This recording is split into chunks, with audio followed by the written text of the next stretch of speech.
4절 가사에 보면 요단강을 건너가서 선한 싸움 싸울 때라고 이야기하고 있습니다. 영적인 의미가 되는 거죠. 이스라엘 백성들이 가나안 땅에 들어가기 위해서 먼저 요단강을 건너가야 됩니다. 가면 이제 여리고 성벽이 가로막고 있죠. 흔히 그래서 요르단강을 죽음의 요르단강 그렇게 이야기를 합니다.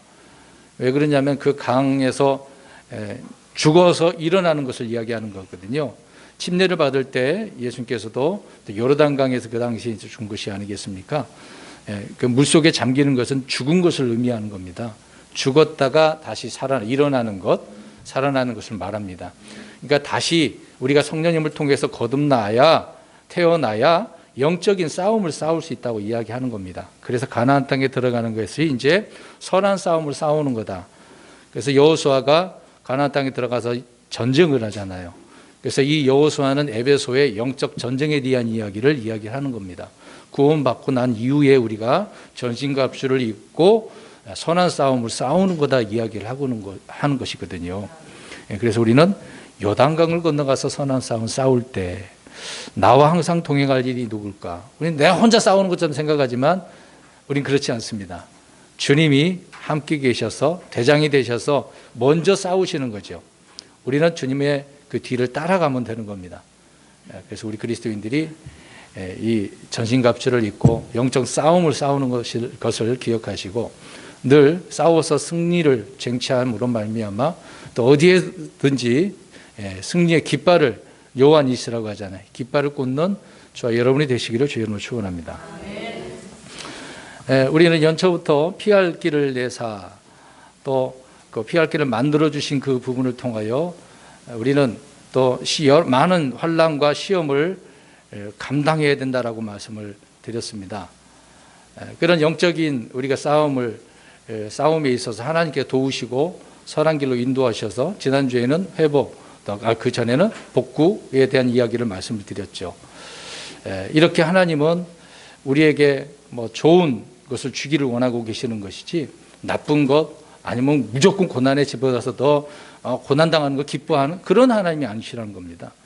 우리에게 더 유익된 것이 있기 때문에 하나님은 이런 환경 속에서도 믿음으로 살라고 이야기하는 거죠. 정말 우리는 이런 생각을 합니다. 좋으신 하나님이라고 한다면 믿음의 사람들을 따로 이렇게 모아다가 그렇게 살게 하면 되지 않겠는가? 그런 말을 할 수도 있을 겁니다. 그러니까 지금 신약 시대 때는 그렇지 않는다는 거죠. 하나님이 이스라엘 백성들을 가나안 땅에 모아두고 그들을 거기에서 따로 특별한 백성이잖아요. 그렇게 살게 하기를 원하셨는데 그들은 실패를 했습니다. 오늘 신약 시대에 그리스도인들을 향하여 또 하나님의 계획이 있듯이 하나님은 우리 그리스도인들을 따로 두지는 않았지만 물론 우리 그리스도인들도 특별한 백성입니다. 독특한 백성이죠.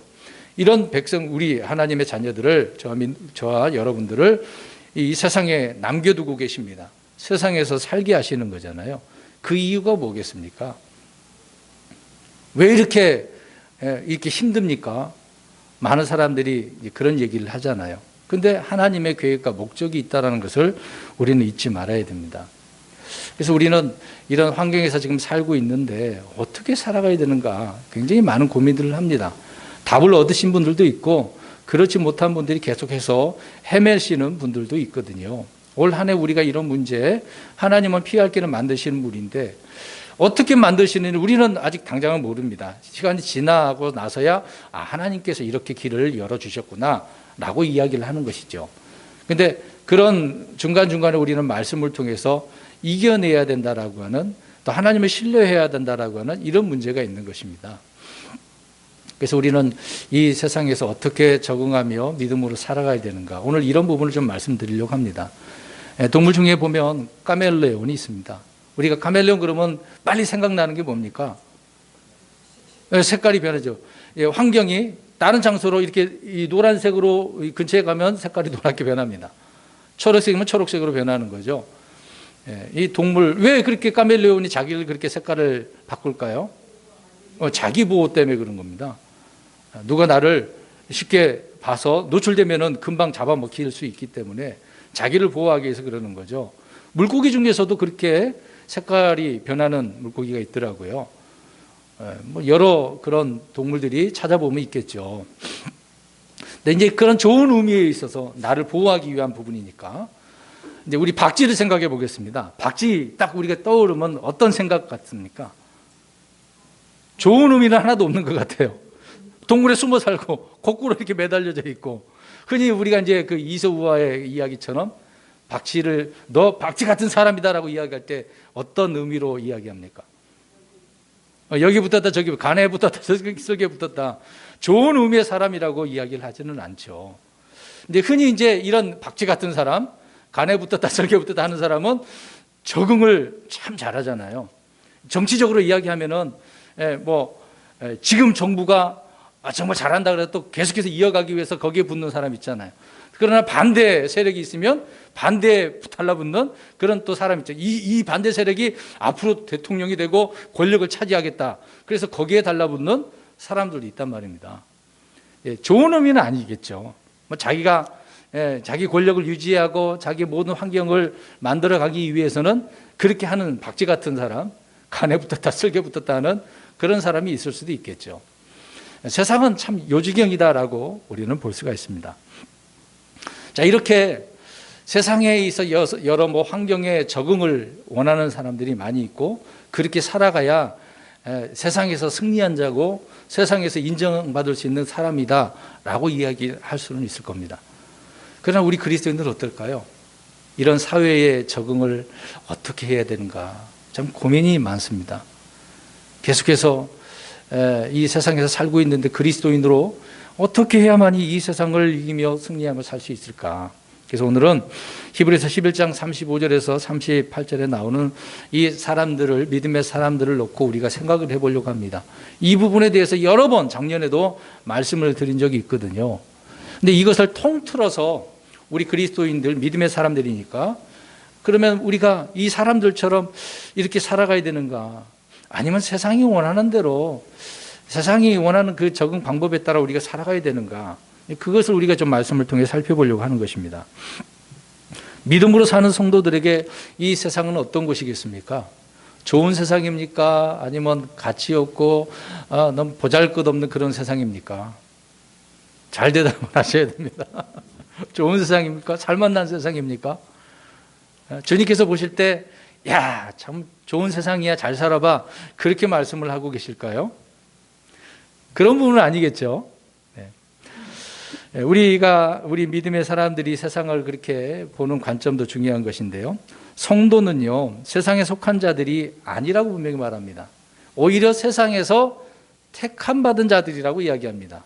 저와 여러분들이 예수 그리스도를 믿기 전에는 세상 사람들처럼 세상의 것을 가지고 세상의 것을 바라면서 살았단 말이죠. 그렇게 살고 있었는데 어느 순간 복음을 듣고 예수님을 믿었는데 그냥 믿은 것밖에 아닌데 하나님께서는 어떻게 말씀하고 있다고요? 세상에 속한 사람이 아니라 택함 받은 자들이야. 하나님께서 택해 주셨다는 이야기죠. 그래서 특별한 거지 않습니까? 여러분, 누가 나를 이렇게 여러 많은 것 중에서 딱 택해 주셨다, 택함 받았다라고 할 때 귀한 것이잖아요. 참 그런 것을 생각해 보면 내가 이런 존재야? 놀랍다라는 것을 우리가 많이 생각하게 되어집니다. 교회라고 하는 것도 세상에서 불러냄을 받은 자들의 모임 아니겠습니까? 흔히 이제 에클레시아 이제 그렇게 이야기를 합니다. 불러내어서 이제 주님을 신실하게 섬기는 그런 모임, 구원받은 자들의 모임이다라고 이야기하는 것이죠. 그래서 이 교회는 세상과 분리해야 되고 세상에 비동조해야 되는 것입니다. 비일치, 비타협, 여러 번 이 말씀에 대해서 작년에도 여러 차례 말씀을 드렸습니다. 그러나 세상과 이렇게 분리하고 세상에게 동조하지 말아야 되는 것인데, 동시에 세상은 우리가 어떻게 생각을 하고 있죠? 그런 세상인데 우리는 어떻게 생각하고 있냐 말이에요. 복음을 전하는 선교 현장이죠. 악한 세상인데 그런 세상하고 같이 섞여 살면 안 되는 건데, 그러면서도 우리는 세상에서 살고 있습니까? 안 살고 있습니까? 살고 있어요.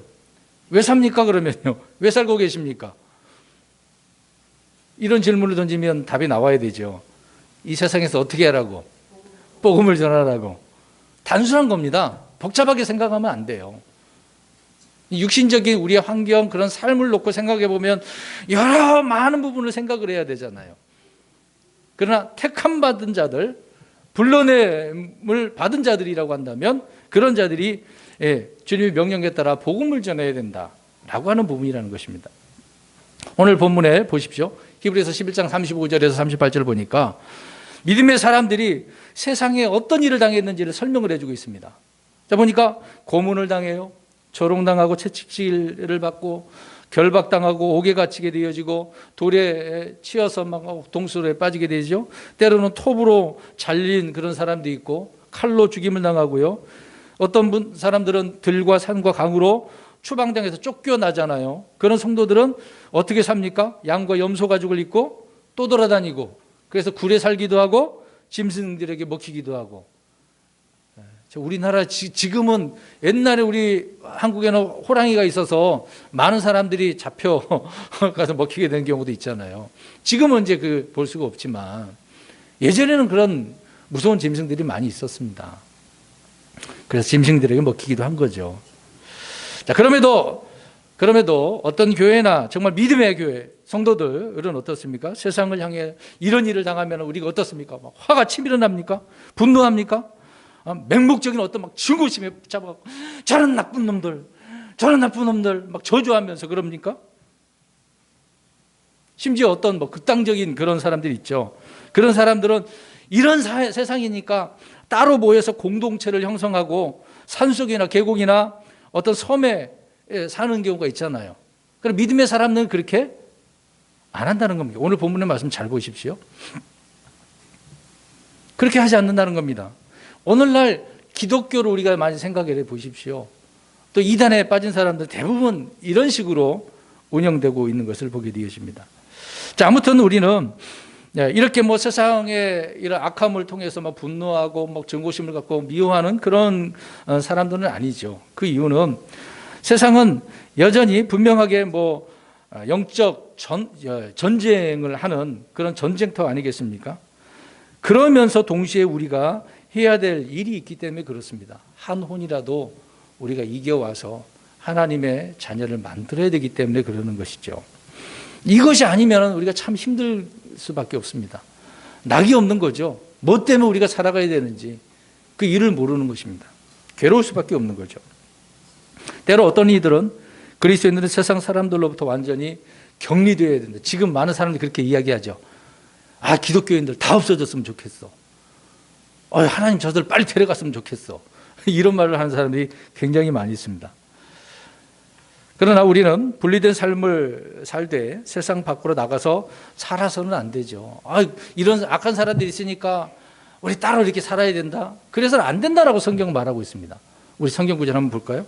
고린도전서 5장 9절 10절을 보십시오. 자, 세상에서의 사회적 적응 문제, 우리 그리스도인들은 어떻게 해야 되는가?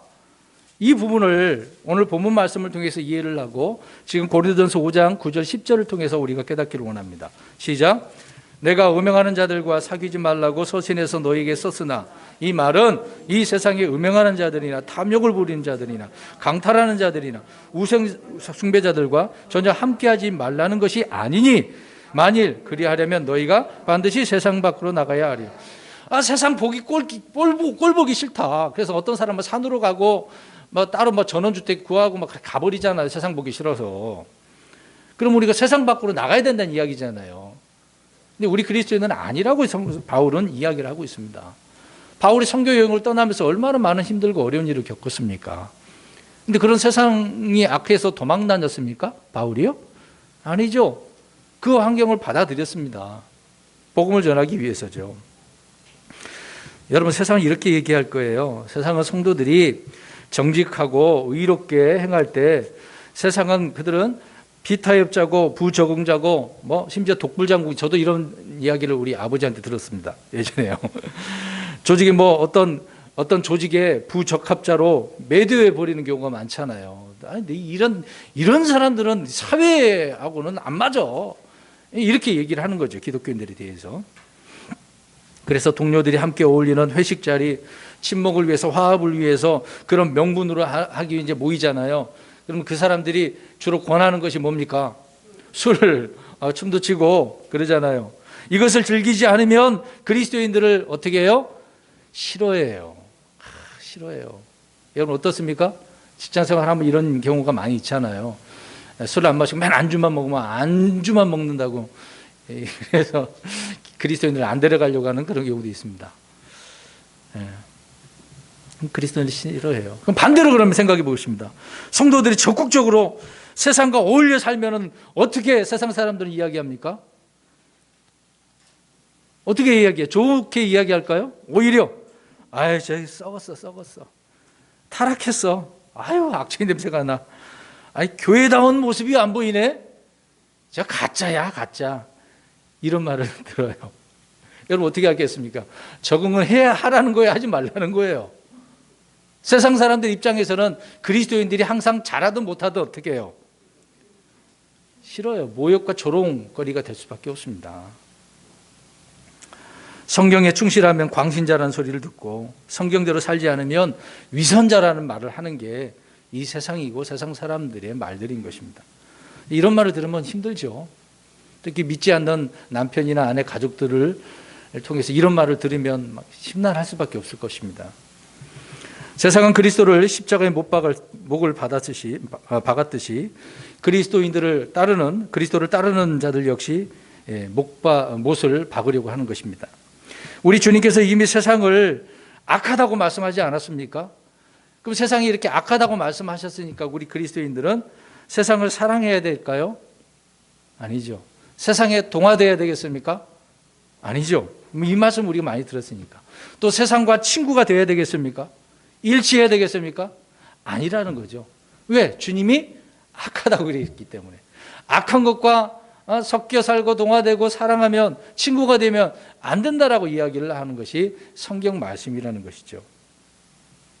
그리스도인들은 세상의 영광이나 자랑을 추구하지 않고 세상의 모든 것을 썩게 될 그런 영광이라고 또 다 없어질 것이라고 생각을 하고 있습니다. 그렇게 믿고 있는 거죠. 말씀대로. 그래서 성도들은 세상에 살지만 세상을 거부하고 이 세상을 정말 가치가 없다. 그렇게 이야기를 하는 겁니다. 좀 이따 찾아보겠습니다만 바울은 빌립보에서 세상의 것들을 초등학문 그런 모든 것들을 어떻게 여깁니까? 한 글자로 똥, 배설물로 여긴다는 거죠.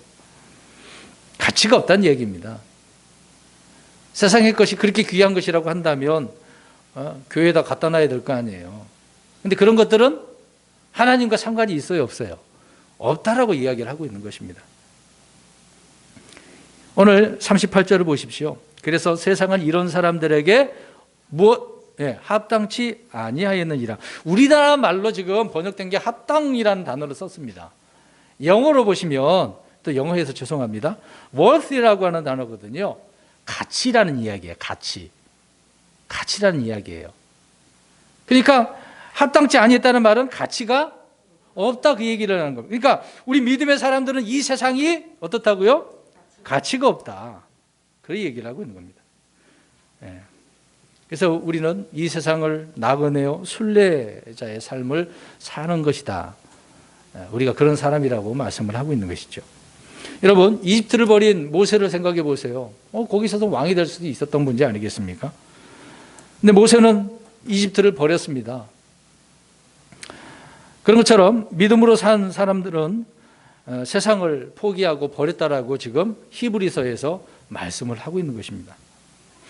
만약에 세상을 버리지 못했다고 한다면 심지어 자신의 생명을 버리는 거죠. 죽임을 당했다 그 얘기를 하고 있습니다. 믿음은 결코 세상의 영과 함께 살 수가 없어요. 섞여 살 수가 없습니다. 성령과 육신의 것은 서로 어떻게 합니까? 항상 대적 싸우는 거예요. 서로 섞일 수가 없습니다. 그래서 우리 안에서 막 이 문제로 싸우는 거잖아요.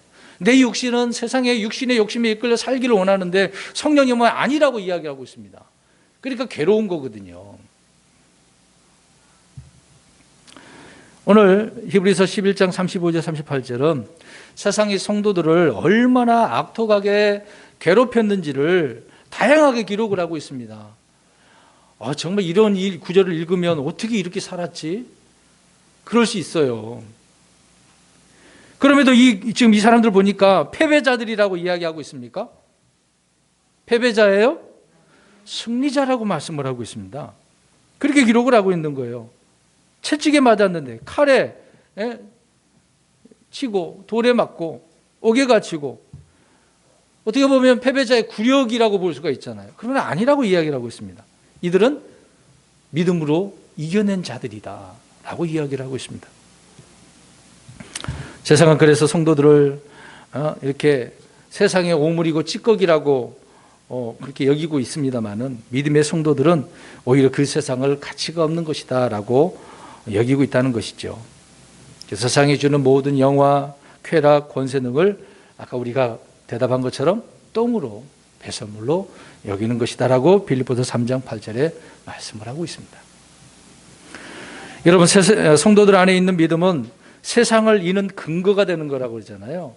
우리가 이제 찬송가도 그러잖아요. 믿음이 어떻게 한다고요? 이기네. 그렇죠? 이길 수 있는 근거, 승리의 근거가 되는 겁니다. 믿음이 있느냐 없느냐가 중요한 거예요. 이제 여기 계신 분들 서로 쳐다보시고, 믿음이 있는 분이라고 이렇게 보이십니까? 안 쳐다보시네요. 앞뒤로 좀 쳐다보세요. 자, 여기 계신 모든 분들이 믿음의 사람이라고 저는 믿습니다. 네.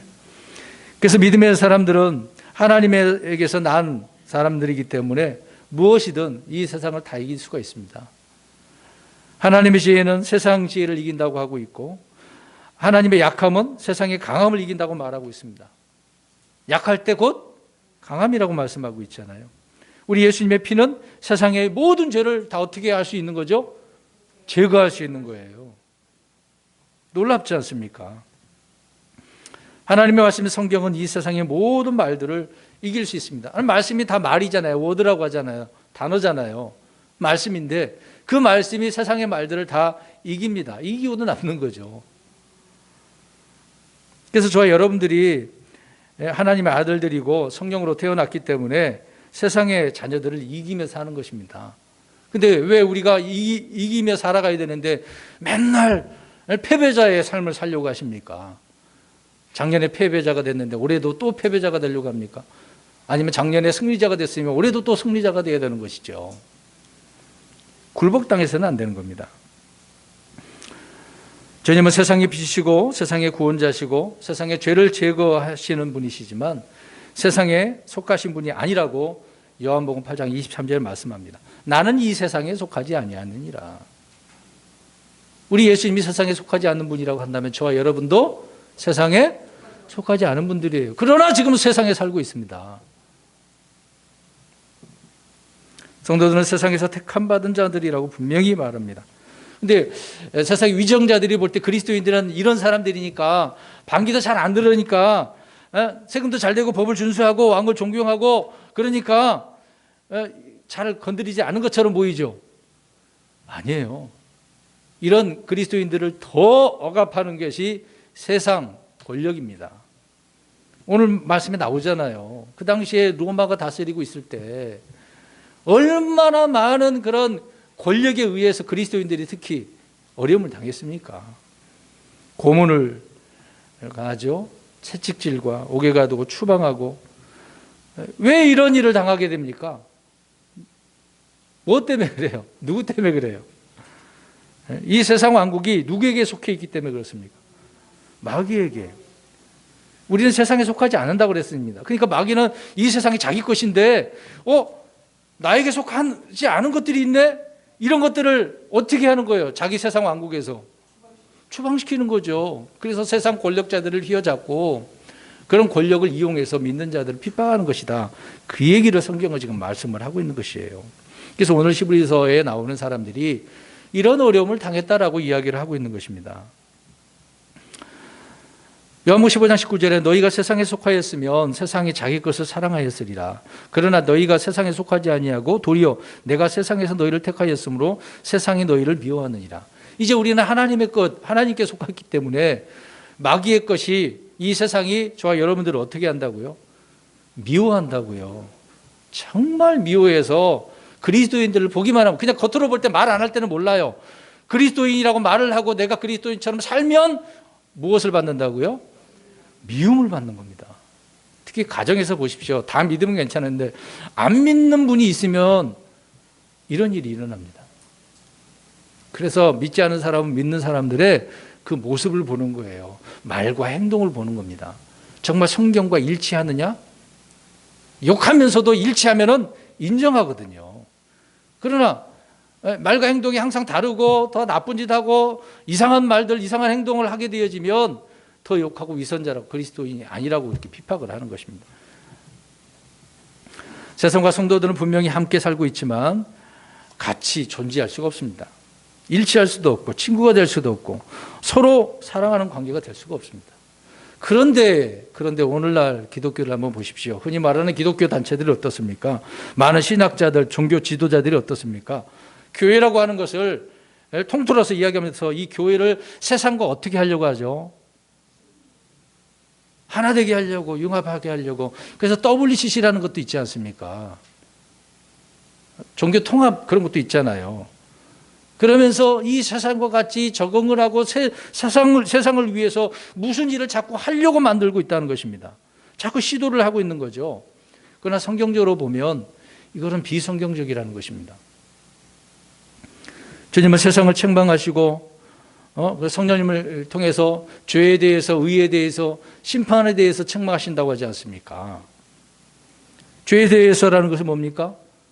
예수님을 거절한 그 불신에 대한 이야기를 책망하시는 거고, 의에 대해서는요, 예수님께서 부활하셨는데 그 의가 드러났는데 이걸 안 받아들이니까 책망하신다는 거고, 심판에 대한 이야기는 우리 주님께서 저 십자가를 통해서 사탄 마귀를 심판하신 거잖아요. 그 여자의 씨가 뱀의 머리를 상하게 하신다고, 그 심판에 대해서 말씀을 하신 것입니다. 그래서 세상에 대해서 우리 주님은 승리하셨다, 이기셨다라고 말씀을 하고 있는 거거든요. 성도들 역시 그래서 우리도 예수님처럼 믿음의 승리자, 이긴 자라고 말을 하고 있는 겁니다. 그렇다면 하나님은 왜 성도들에게 이 땅에서 고난당하는 것을 이렇게 허락하시겠습니까? 오늘 나오는 말씀처럼 고문당하고 옥에 갇히고 죽임을 당하도록 허락하시냐 이 말입니다. 여러분, 이런 핍박을 당하면 죽임을 당할 수도 있다라고 할 때, 내가 죽을 수 있다라고 생각할 때 어떨까요? 무섭죠, 두렵죠. 그 당시에는 두려울 겁니다. 그러나 우리가 믿음의 사람이라고 한다면 받아들일 수밖에 없는 거죠. 여기에서 우리가 살아날 수 없다라고 한다면 죽임을 당할 수밖에 없습니다. 왜? 죽어도 우리는 살아나니까. 그 소망이 있으니까요. 참 어떻게 보면 불의하고 모순처럼 보입니다. 열심으로 교회 다니는 분들이 있잖아요. 예배도 참석하고 기도에도 나오고 심지어 옛날에는 새벽 기도도 있고요. 새일의 기도 22일 동안도 기도하고 월상 예배 뭐도 있고, 오늘날 기독교에서 많은 것들을 그렇게 행하잖아요. 율법적인 부분에 있어서. 근데 그렇게 열심히 하고 11조도 내고 헌금도 많이 했는데 오히려 사업이 안 되고 파산의 지경에 빠지고 병도 걸리고 가정이 파탄돼 가지고 이혼도 하고 죽기도 하고 사고가 막 많이 생기고, 왜 이렇게 많이 생기냐고 이런 질문들을 하지 않습니까? 왜 그럴까요? 열심히 했는데, 그늘 하는데 열심히 했는데 왜 이런 일을 당하냐고요. 네? 오늘 히브리에서 나오는 것처럼 믿는다고 해서 감옥에 갇히거나 채찍에 맞거나 돌에 맞는 경우, 우리 그렇습니까 지금요? 오늘 여기 나오는 사람은 그렇게 당했는데 우리가 지금 현재 그렇게 당하고 있습니까? 없어요. 그럼 우리 누가 더 열심히 믿음으로 주님을 더 잘 섬겨야 돼요? 우리입니까? 여기 나온 사람입니까? 누가 더 믿음으로 잘 주를 섬겼다고 생각하겠습니까? 저와 여러분입니까? 아니면 여기 기록된 사람들입니까? 왜 이런 다른 점이 있죠? 이들은 어떻게 살고요? 믿음으로 살고, 저와 여러분들은 믿음으로 안 살았습니까? 사회에 적응을 못해서 잘해서 그런가요? 여러분, 우리는 본문에 나오는 사람들처럼 그런 일은 없지만 다 다르죠. 모양이 다른 그런 시험이 분명히 있습니다. 사람들이 전혀 복이라고 생각하지 않고 은혜로 여길 수도 없고 감사할 수도 없는 그런 것들이 우리에게 넘치는 것들이 사실이죠. 이유가 뭐겠습니까? 이 부분은 우리 이제 간략하게 몇 가지를 말씀드리려고 합니다. 작년 11월, 12월에 말씀드렸고 올 초에 첫째 주, 둘째 주에 말씀드렸는데 그런 부분을 간단하게 우리가 정리를 하고 여기서 말씀드리려고 합니다. 첫 번째로 시련을 통해 믿음을 어떻게 하기 때문에요? 단련하기 때문에 그렇습니다. 단련하기 때문에 그렇습니다. 믿음의 시련은 인내를 만드는 거라고 야고보서 1장 3절에 말씀을 하고 있습니다. 단련받아야 되는 거예요. 이런 어려움이 나를 단련하는 거다. 그래서 믿음, 인내, 소망, 체험 이 연결되어져 있는 거예요. 믿음은 인내를, 인내는 소망은 체험을 낳게 하는 거다. 환난을 통해 믿음은 단련되고 인내를 이룬다라고 분명히 베드로 사도도 말씀을 하고 있습니다. 이런 단련된 믿음만이 주님께서 이 땅에 우리를 데리러 오실 때 공중으로 올라갈 때 칭찬을 받고 존귀와 영광으로 드러나게 되는 것이죠. 지금 상을 받겠습니까? 올라가서 상을 받겠습니까? 여러분 언제 상을 받고 싶으세요? 주님께서 주시는 상을 받아. 이 땅에서 받으면 주님 앞에 받을 것이 없어요. 주님께서 주시는 거 받아야죠. 상은 주님이 주시는 거. 그래서 영광이 딱 드러나잖아요. 그럴 때 상을 받는 분들은 이렇게 영광스럽게 드러나는데 못 받은 사람, 겨우 구원받은 사람, 내가 그런 사람이라고 하면 어떨까요?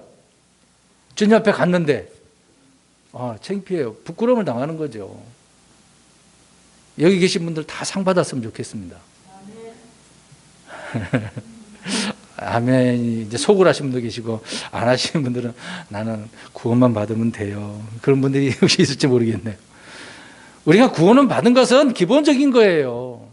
그 다음에 것 선한 행실을 통해서 상 받는 게 중요한 거죠. 그래서 시련을 통해 믿음을 연단하기 위한 것이고, 이 믿음, 두 번째로는 믿음의 연단은 우리 자신의 배움과 성숙을 위한 거예요. 배우는 거거든요. 뭐 어떤 일을 우리가 할 때 실패할 수도 있잖아요. 실패하면 배워요, 안 배워요? 배우는 거거든요. 저 이제 컴퓨터 대해서 좀 이제 만질 줄 압니다. 조립을 좀 할 줄 아는데, 처음에 뭣도 모르고 이제 교회에서 이제 그런 일을 하시는 분이 있어서 이 일을 같이 봐주다 보니까 직접 가갖고 뭐 설명을 딱 한 번 해주더니 알아서 하라고 하더라고요. 여러분 한 번 듣고 금방 알아듣습니까? 하나님 말씀도 여러 번 반복적으로 봐야 이해가 되지 처음 듣고 바로 이해되는 그게 참 드뭅니다. 그래서 직접 용산 가가지고 부딪히고 가져왔는데 좋다라고 가져왔는데 조립해 보면은 앞뒤가 안 맞아요. 호환이 안 되는 경우가 많아요. 그러면 또 다시 용산 가야 돼. 들고 전철로 가기도 하고 차로 운전해서 가기도 하고 갔다 왔는데 또 안 되면 또 가야 되고 그렇게 부딪혀서 배우게 된 것이거든요. 간단한 세상에서도 삶에서도 그러는데 주님의 말씀을 우리가 주님을 또 경험하기 위해서는 이런 믿음의 연단을 통해서 배우게 되어지고 성숙하게 되어진다라고 말하고 있습니다. 군대에서 훈련도요.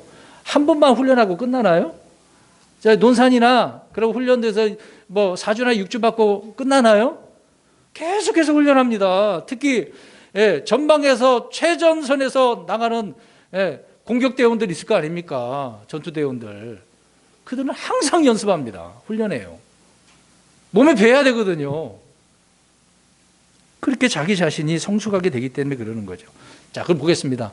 저와 여러분들이 예수님 믿으면 저절로 막 자라납니까? 신앙이? 저절로 막 쑥쑥쑥 파죽지세처럼 그렇게 자라납니까? 안 되거든요. 조금씩 자라나는 거예요. 올라가다가 이렇게 때로는 굴곡이 자꾸 넘어질 때도 있어요. 근데 다시 일어서 또 나아가는 거잖아요. 우리는 여러 가지 고난을 통해서 진리를 확실히 알고 깨닫게 되어지는 겁니다. 배우게 되어지는 거죠. 그래서 성장을 해서 고난이 내게 유익이다라고 고백을 할 수 있게 되어지는 것입니다. 근데 이런 것을 내게 오는 기회로 생각을 안 하고 유익이 되는 것이라고 생각 안 하고 나 하나님 이거 싫은데요. 내가 왜 이런 일을 당해야 됩니까? 코로나가 온 세상에 다 똑같이 힘들고 어려움을 당하는데 하나님 나는 코로나 문제 안 되게 해주세요. 그렇게 기도하십니까? 자, 세 번째로 가겠습니다. 하나님이 성도들에게 고난을 허락하시는 것은 세상에 증거를 삼기 위해서. 이게 뭐예요? 저와 여러분들이 증거물이에요. 증거물. 이런 증거물이 뭘 보여주고 있는 거잖아요. 우리가 저와 여러분이 그렇게 증거가 되어야 된다 그 얘기입니다. 우리는 모두 예수 그리스도가 유일한 구원자시고 하나님의 아들이심을 증언하기 위해서 부르심을 받았죠. 그러면 우리가 주님을 증언하기 위해서 날마다 살아가야 되는 거 아닙니까? 내 말과 행동으로. 이스라엘 백성들 우리 한번 생각해 볼까요? 처음에도 말씀드렸다시피 이스라엘 백성들은 따로 민족을 만드셨어요, 하나님이. 많은 민족들이 있는데 별 볼 일 없고 숫자도 적은 사람들을 일으켜가지고 국가, 나라를, 민족을 이루셨잖아요. 그들에게 땅도 주시고, 땅 들어가기 전에 뭘 줬어요? 먹을 것만 줬네. 광야에서 뭐 만나 내린 거 말고 모세가 받은 것이 있잖아요. 율법 말씀을 받았잖아요. 또 말씀해 보니까 독특하게 살아야 돼. 이방 사람들과 같이 알아. 우상도 섬기지도 않고. 먹는 것이 달라. 결혼 방식이 다르고 명절도 다르고 종교와 문화 모든 것이 달라. 왜 그랬을까요? 왜 하나님은 세상의 많은 사람들과 이스라엘 백성들 따로 그렇게 구별을 해 놓으셨을까요? 이스라엘 백성들에게, 이스라엘 백성들을 통해서 하나님은 자기 자신이 어떤 하나님이로, 살아계신 주 하나님 전능자 여호와 하나님으로 하나님밖에 없다는 것을 이스라엘 백성들을 통해서 드러내기를 원하셨던 거예요. 그러니까 이스라엘 백성들이 그걸 잘하면 하나님께 영광이 되고 그게 증거물이 되는 거거든요. 그들은 그렇게 세우셨다고요. 그런데 그들이 성공했어요? 실패했지 않습니까? 그러면 이거를 우리가 교훈 삼아서 우리 그리스도인들이 이 세상에서 우리가 증거물이 돼야 되는데 실패를 해야 되겠습니까? 성공을 해야 되겠습니까? 성공하셔야죠. 주님을 드러내는 증거물이 돼야 되지 않겠습니까? 그런데 어디를 가서든 증거물이 안 되고 이상한 사람으로 드러나면 비방먹는 거 아니겠습니까? 여러분, 교회는 세상과 분리된 삶을 삽니다. 정반대의 그 가치관을 추구하고 있죠. 또 추구하는 그 목표의 차이도 다릅니다. 이 세상은 땅에 있지만 우리의 소망은 어디에 있습니까? 하늘에 있잖아요. 물질과 육이 아닌 영과 믿음으로 예수님을 증언하는 삶을 우리는 살고 있는 것이죠. 그런데 모든 세상의 종교는 똑같아요. 다를 것이 없습니다. 행위의 문제인데 기복주의죠. 내가 공양미 300석을 바치면 누구의 눈이 열려져요? 심정의 그 아버지 눈이 열려져요. 그러니까 지성이면 감천식이라는 거죠. 그리고 지나치게 현세주의입니다. 이 세상을 바라고 있죠. 물질주의고요. 육신의 안락과 복을 추구하는 것이 이 세상의 종교입니다. 이것이 좋아 보이니까 기독교라고 하는 곳에서도 그렇게 하잖아요. 맨날 복 얘기만 하고. 복 받을 게 그것밖에 없나요? 눈에 보이는 복 말고 영적인 복도 많은데. 그래서 우리가 작년에 영적인 지경을 어떻게 해요? 넓히자. 영적인 복 얘기를 한 거거든요. 여러분, 우리는 땅이 아닌 하늘, 육신이 아닌 영의 문제죠. 현세가 아닌 내세의 문제입니다. 물질이 아니라 믿음으로 사는 거잖아요. 보는 것으로 걷지 않는 것입니다. 사람이 아니라 하나님이, 그게 먼저 아닙니까? 눈에 보이는 무엇이 아닌 약속의 말씀을 더 추구하고 의지함으로 예수님을 증언하는 것이죠. 그게 진짜 그리스도인이에요. 참 믿음의 사람입니다. 이렇게 살지는 않으면서 나가가지고 교회를 핍박한다고 핏게 들고 창피한 얘기예요. 흔한 말로 이제 쪽팔린 거죠. 세상 사람들이 비난을 할 수밖에 없습니다. 네 번째로 그리스도의 영광에 참여하기 위해서 고난을 하나님께서 허락하신답니다. 영광 때문이에요. 현재의 고난은 장차 우리에게 다가올 영광과 비교할 수가 없어요. 이 영광의 문제거든요. 그러니까 지금 생각하지 말라는 거예요. 지금의 영광은 아무것도 아닙니다. 마라톤에서 1등 받아갖고 많은 사람들이 박수 쳐주고 1등 했다. 뭐 관을 씌워주는 거. 그런 영광 아무것도 아닙니다. 시간 지나면 다 잊혀지잖아요. 우리나라 뭐 마라톤에서 우승 받은 사람이 있는데 뭐 항상 생각합니까? 그 사람 대단하다. 그 사람이 받은 것이 뭐 다 잊혀지죠. 그러나 주님 앞에서 우리가 관을 받는다고 생각해 보십시오. 잊혀지겠습니까? 안 잊혀집니다. 영원토록인데요. 그때는요. 그 다음에 다섯 번째로 하나님이 미워하시는 세상을 사랑하지 않도록 하기 위해서 하나님은 지극히 이 세상을 어떻게 하셔요? 미워하셔요. 하나님이 미워하시는 건데 왜 이 미워하는 세상을 사람들은 사랑하려고 하는지 모르겠습니다. 혹시 우리 성도님들 사랑하십니까? 어떻게 생각하고 계시네요? 사랑해서 잠도 못 자고 맨날 그것만 생각하고 그렇습니까? 이제 성경에 나오는 그 부자처럼 내가 이렇게 부자가 됐는데 창고를 더 늘려야 되겠어. 더 큰 거, 더 큰 거, 더 큰 거. 우리 집에다가 옷을 많이 사고 옷장을 또 더 늘리고 뭐 늘리고. 이것 때문에 잠을 자요? 못 자요. 누가 또 이거 훔쳐갈까 봐. 별일을 다 했습니다. 미워하는 세상을 사랑하지 않도록 하나님은 이런 환경을 주시는 거죠. 그러니까 더욱더 주님을 소망할 수밖에 없는 그런 환경을 주시는 겁니다. 오늘 믿음의 사람들이 그런 거거든요. 그런 환경이지만 뜨겁게 주님을 사랑한 사람들입니다. 저 여러분들 이런 사람이 되시기를 주 여러분 축원합니다. 여섯 번째로 세상에 하나님의 진노를 쏟아붓기 위해서 성도들에게 고난을 허락하신다는 거예요. 왜? 앞으로 이 세상은 어떻게 된다고 해요? 심판받는데 뭘로 태워져요? 불로 태워지고 다 없어진대요. 없어진다는데 그래도 조금만 가져보면 안 되겠습니까? 그러면 안 되죠.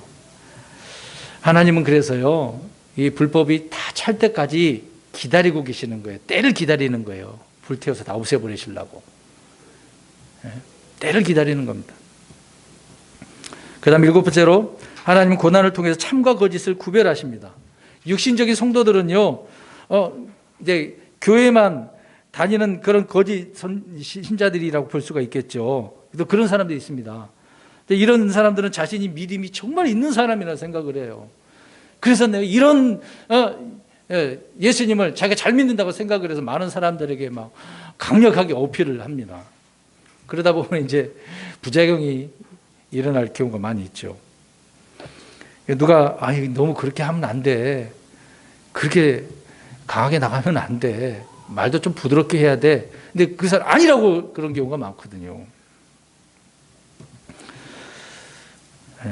참 그런 분들이 정말 가짜 그리스도인들이 나중에 지옥에 가서 무엇 하겠습니까? 이를 갈고 하나님을 어떻게 욕하죠. 신성모독하죠. 계시록의 앞으로 그럴 사람들이 얼마나 많다고 합니까? 그런 거짓 그리스도인들이 많습니다. 그러니까 이런 고난을 당해보면 참 믿음을 가진 사람이 드러나고 거짓 믿음을 가진 사람이 드러나는 겁니다. 올 한 해 우리가 피할 길 이런 여러 가지 환경에서 피할 길을 우리가 생각해 볼 수 있지 않습니까? 그럴 때 우리는 어떤 사람으로 드러나야 되는지를 이 고난을 통해서 알 수 있다는 거죠. 여러분, 순금과 찌꺼기를 구분해 주는 것이 용광로잖아요. 또 은과 불순물을 구분해 주는 것은 도관이라고 성경은 말합니다. 뭐 용광로나 도관이나 그게 그거다 할 수는 있는데, 이렇게 하나님은 용광로와 도가지를 통해서 찌꺼기, 순수한 것과 찌꺼기를 구분해 내시는 거죠. 저와 여러분들을 그렇게 하신다고 합니다. 지금 이 세상에서 우리 그리스도인들이 어떠한 사람으로 드러나야 되느냐, 그게 중요한 것이죠. 그래서 참믿음과 거짓은 지독한 이런 시련 속에서 순식간에 드러나게 됩니다. 순식간에 드러나는 거예요. 불같은 시험이 닥치다 보면 그 믿음이 어떤 믿음인가 금방 알 수 있습니다. 여러분, 거짓 믿음의 소유자들은 기도를 어떻게 한 줄 아십니까? 금을 얻기 위해서 기도합니다. 금을 달라고, 물질을 달라고. 또 성경 공부도 그런 이유에서 하는 경우도 많죠. 그러나 참된 믿음의 사람들은 어떻게 기도할까요? 물질을, 금을 팔아가면서 진리를 살려고 합니다. 진리를 샀으면 다시 팔까요? 안 판다고 하잖아요. 잠언서 23장 23절에 진리를 사되 팔지 말라고. 그러니까 참된 믿음의 소유자들은 금보다 귀한 믿음을 바라는 것이죠. 저 여러분들 그랬으면 좋겠습니다. 눈에 보이는 거 뭐 달라고 하는 것도 필요하니까. 그러나 우리가 그런 기도 하기도 전에 주님은 다 알고 계시는 것이죠. 구하는 것을 보시는 겁니다. 그 기도 내용을 들어보시는 거예요. 무엇을 기도하는가, 어떤 내용인가 보시는 거죠. 여러분, 이게 제 얘기입니다만 시간이 좀 가서 제 얘기 좀 할게요. 고등학교 때 이제 본격적으로 예수님을 믿게 됐습니다. 물론 어렸을 때 교회 왔다 갔다 하고 뭐 주님이 뭐 예수님이 뭐 구원자고 그런 얘기 들은 적은 있긴 있어요. 근데 성경적으로 잘 몰랐을 때죠. 어렸을 때는. 나중에 이제 공부를 해서 자세히 알게 되는 것이고. 근데 고등학교 때 제 친구를 통해서 이제 교회 본격적으로 나가게 됐습니다. 근데 가기 전에 제가 어떻게 한 줄 아십니까? 그냥 간 게 아니에요. 기도하고 갔습니다. 뭐 예수님도 잘 알지도 못하고 믿지도 못하는 사람이 무슨 기도를 했냐면 그 당시에 이제 학생들이 고등학교 때니까 고등학교생들이 주로 하는 일이 뭐겠어요? 공부 말고 놀고 돌아다닌다면 여자친구 만나고 뭐 만나고 막 그러지 않겠습니까? 이왕 교회 가는 거 하나님 교회 가서 여자친구 사귀지 않고 주님을 참 섬기겠습니다. 그렇게 하고 갔다고요. 안 믿어지십니까? 진짜 그렇게 기도하고 교회 갔어요. 참 이게 별거 아닌 것처럼 보이지만 그래서 저기 있는 사람 만났지 않습니까? 그래서 이렇게 애들 낳잖아요. 네. 우리가 무엇을 기도해야 되는지 그걸 봐야 되겠죠. 왜 우리는 세상에 살면서 세상을 무가치한 것으로 여기겠습니까? 세상에 비치고 세상의 소금이란 성도들이 세상을 무가치한 그런 것으로 여기는 것은 뭐 문제가 있는 것처럼 보이잖아요.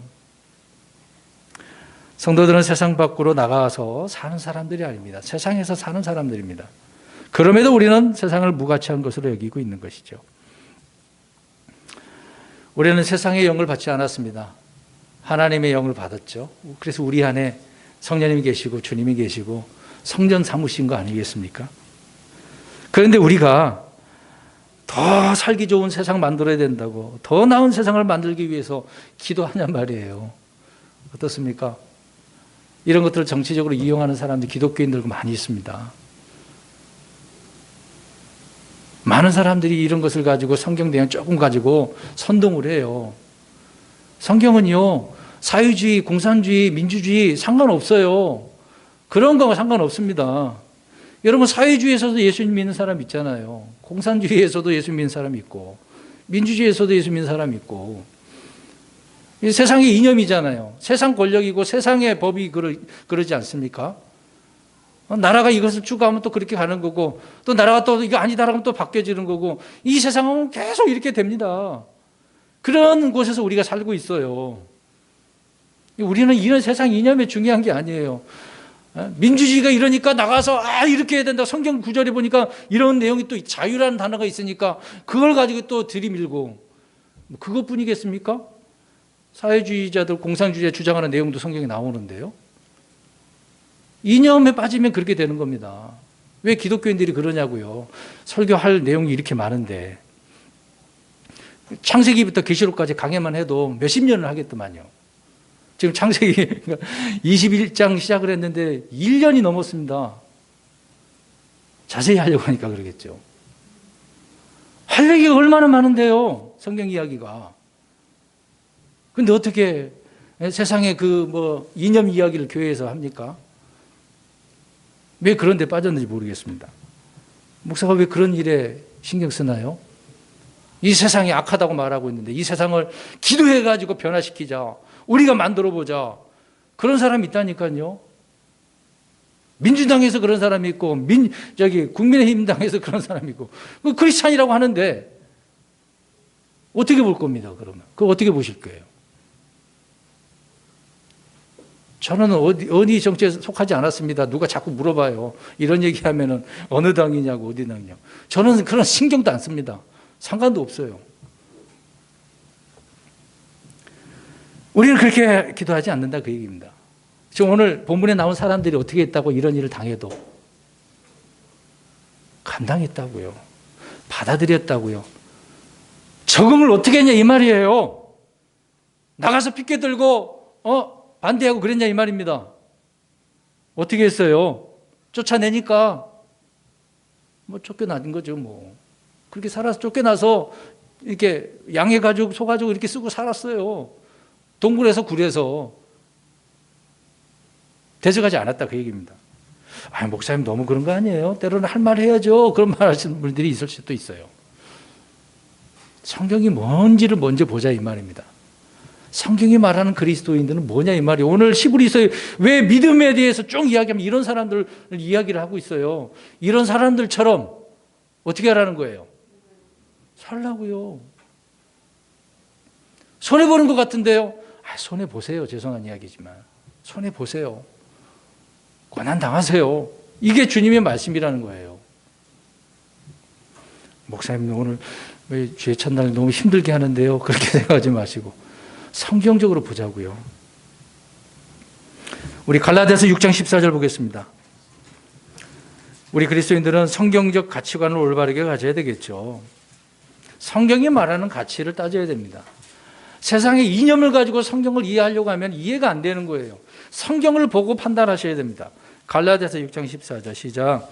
그러나 나는 우리 주 예수 그리스도의 십자가 외에 결코 어떤 것도 자랑할 수 없나니 그분으로 말미암아 세상이 나에 대하여 십자가에 못 박혀 있고 나 또한 세상에 대하여 그러하니라. 아멘. 바울은 지금 십자가 외에 어떤 것도 자랑할 수 없대잖아요. 어제 예수님 십자가만 자랑한대잖아요. 바울이 할 일 없었습니까? 바울도 인생 살았어요. 자기 나름대로 주어진 복음을 전하면서 열심히 텐트도 짓고 장막을 짓고 살았지 않습니까? 빚도 안 지고 성도들에게 해를 끼치지도 않고 자기가 다 일을 내서 본 거 아닙니까? 그렇게 해서 복음을 전했던 사람이었어요. 환경이 그 당시하고 지금하고 다르지만 바울은 바울 나름대로 환경을 감당하면서 살았다 그 얘기입니다. 그러면서 뭐만 자랑한다고요? 십자가만. 그렇게 살겠다는 거예요. 주님으로만. 오늘 이 말씀은 세상과 성도의 관계를 이야기해 주고 있습니다. 친구 되어서는 안 되고 친구 되면 원수가 되잖아요. 하나님과. 사랑하지 말아야 되고요. 동화돼서도 안 되고. 세상에 동화되면 바른 예배를 드리겠습니까?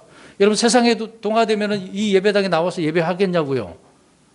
지금 코로나 때문에 어디도 못 가니까 그럴 수도 있겠지만 이 문제가 해결되면 사람들 다 뛰쳐나갈걸요. 그리스도인들 가운데도 야 우리 주말에 한번 가서 보자. 여행도 가고 그러지 않겠습니까?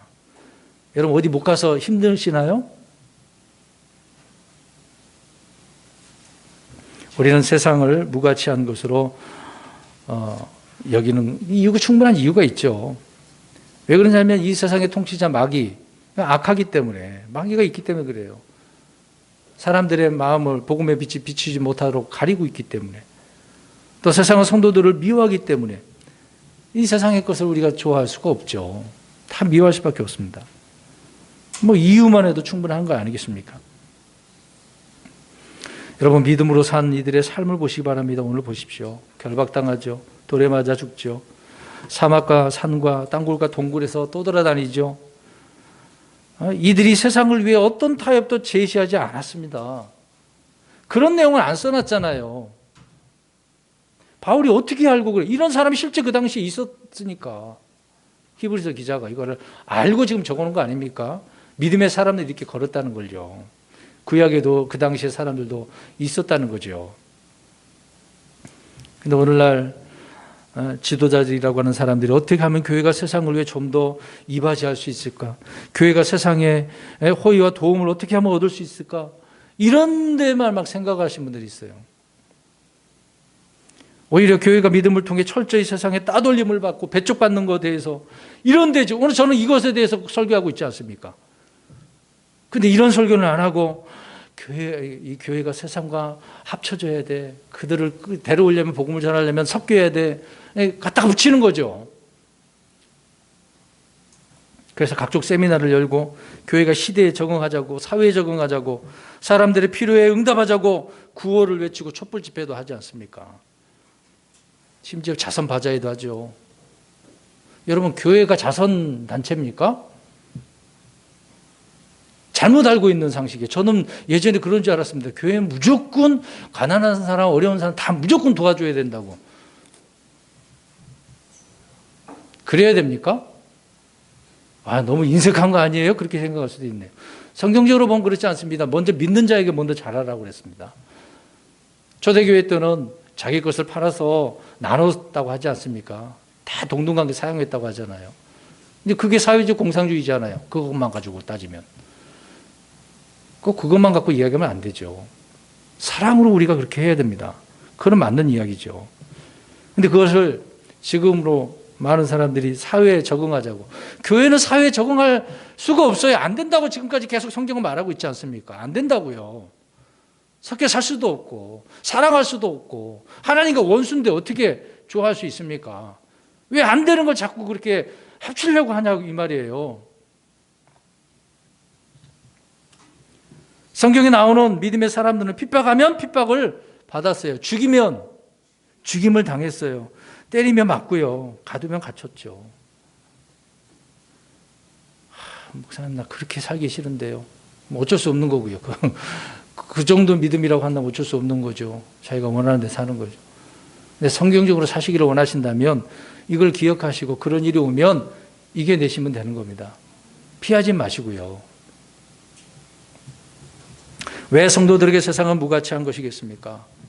성도들이 모두 세상에 대해 비관적이고 염세적인 것 정상입니까? 염세주의가 뭔지 아시죠?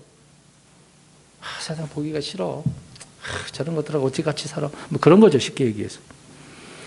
어떤 이들은 그래서 세상을 사랑하지 않고 어떻게 세상을 변화시킬 수 있냐고 이야기하는 분들이 있습니다. 기독교인들 가운데 그렇습니다. 근데 성경은 그렇게 얘기 안 하고 있는데요. 누가 이런 얘기를 하면 오늘 이 히브리서 11장 35절에서 38절을 보여주세요. 아니 이 사람들은 이렇게 살았는데요. 얘가 있잖아요. 얘가. 왜 이런 것에는 말씀을 안 보고 다른 것에다가 말씀을 갖다 붙이냐고요. 이것을 보면 우리 성도님들을 보면 이제 좀 많이 힘들 수도 있습니다. 신앙생활 하기가. 여러분, 교회에서 2000년 역사에 세상을 사랑하는 이들이 세상을 변화시킨 예는 단 한 번도 없습니다. 없어요. 여러분, 한 가지만 더 말씀드리겠습니다. 제가 고등학교 때 학교에서 이제 미션 스쿨이고 많은 것을 가르치기 위해서 가나안 농군 학교를 갔습니다. 혹시 가나안 농군 학교 다 아십니까? 지금의 우리 젊은 사람이 잘 모를 거예요. 가나안 농군 학교는 이제 어떻게 보면 새마을 운동을 시작하기에 앞서서 그게 근거가 된 부분이 있지 않습니까? 김용기 장님 그 당시에 살아계실 때 제가 갔었거든요. 그런 분이 정말 깡패들, 나쁜 사람을 다 모아놓고 그런 사람들을 막 갱생을 해가지고 바꿔놓은 곳이거든요. 그래서 열심히 살자. 뭐 치약 쓰는 것도 이만큼 코딱지 만큼 갖고 해도 되는데 왕창 쓰지 말라. 그렇게 막 아끼는 것도 하고 별의별 운동 다 가르쳐 주더라고요. 거기서 이제 교육을 받았거든요. 이제 그것을 통해서 저도 좀 배운 게 있어서 치약도 진짜 조금 합니다. 많이 안 합니다. 몸에 배니까 그렇게 하더라고요. 생활에 있어서. 조금씩 아끼더라고요. 제가 왜 그분을 이제 가나안 농군학교 이야기하냐. 그 김영기 장로님이 그것을 가지고 어디서 막 나가가지고 세상에서 이렇게 해야 됩니다. 세상을 변화시켜야 됩니다. 그렇게 하지 않았어요. 그냥 몇몇 사람을 모아놓고 그렇게 했는데 그것이 알려지게 되고 우리도 그렇게 가르쳐 달라고 사람들이 요청을 해서 이런 학교를 만든 거거든요. 그래서 이것을 보고 야 이렇게 하면 좀 잘 살 수 있겠구나. 머리가 돌아가는 사람들은 그래서 새마을 운동을 그렇게 만든 거 아닙니까? 좋아 보이는 거잖아요. 그렇게 사는 거니까. 아무튼 성경대로 살려고 하는 거 어서 그렇게 할 필요도 없습니다. 그냥 있는 대로 성경적으로 우리 이렇게 살자. 그렇게 한 것밖에 없는 것이죠. 그러면 인정받는 거예요. 세상에서도 인정받고 하나님께서도 인정받고. 안 그러겠습니까? 여러분, 빛과 소금 이야기를 하는 것입니다. 빛과 소금 이야기할 때 소금의 강조점은 뭡니까? 소금은 역할이 뭐예요? 짠맛, 맛을 내는 거거든요. 간을 맞추는 거잖아요. 소금을 안 넣으면 음식도 맛이 없습니다. 아무리 고춧가루 뭐 넣고 다 설탕 넣고 하면 소금이 안 들어가면 맛이 없습니다. 근데 문제는 소금이 맛을 잃어서 버려지게 되고 쓸모없게 되니까 짓밟히게 되니까 예수님께서 그런 예를 말씀드리지 않았습니까? 맛을 잃은 소금은 사람들이 어떻게 한다고요? 버려버리고 짓밟는다. 의미가 가치가 없다는 이야기잖아요. 저와 여러분들이 세상에 나와서 이런 소금의 맛을 내야 가치가 있는 것을 드러내야 세상 사람들이 하나님이 인정하시는 것이죠.